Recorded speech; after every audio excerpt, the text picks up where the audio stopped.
नहीं सैया डोला बरना ओने नहीं हर में यार छजुदे में पागल एने ससुर में साई छोटा गाई में लागल हेती ओने नहीं हर में यार जुदाई में पागल एने ससुर में साई छोटा गाई में लागल। खुशी रिकॉर्डिंग स्टूडियो बलुआहा।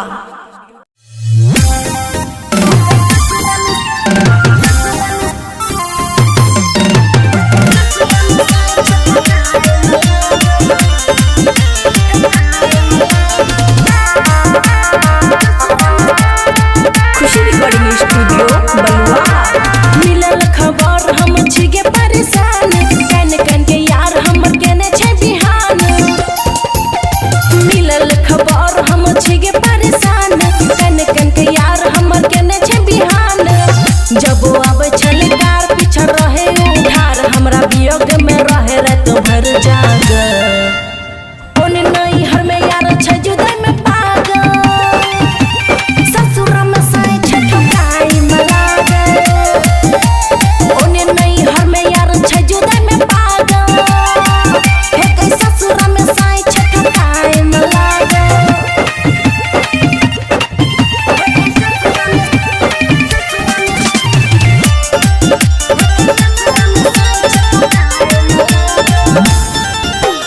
प्यार प्यार करी बीमार कर देलकै एक दिन में भटार गे ससुरा में छियै सोच सोच के टेंशन में छै यार गे करी करी फोन बढ़ाबे धड़कन लागे सैया से हमरा धराबे में लागल रात भर जागल रहे उ पागल एको बेर नहीं छोड़ाई हाल में हे कहियो ने नहीं हर में यार छे जुदा में पागल एने ससुरा में साई छठो गाई में लागल हे कहियो ने नहीं हर में यार छे जुदा में पागल एने ससुरा में साई छठो गाई में लागल।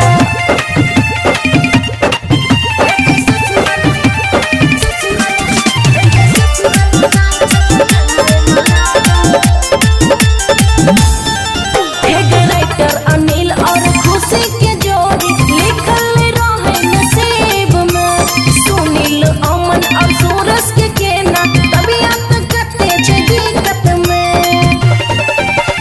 रहे जवानी के लिए हम नादानी अब बता हमरा सब छै लागल रात भर टप टप चुए पसेना नहीं सैया डोला बरना ओने नहीं हर में यार छे जुदाई में पागल एने ससुर में साई छोटा गाई में लागल हेती ओने नहीं हर में यार जुदाई में पागल एने ससुर में साई छोटा गाई में लागल। खुशी रिकॉर्डिंग स्टूडियो बलुआहा।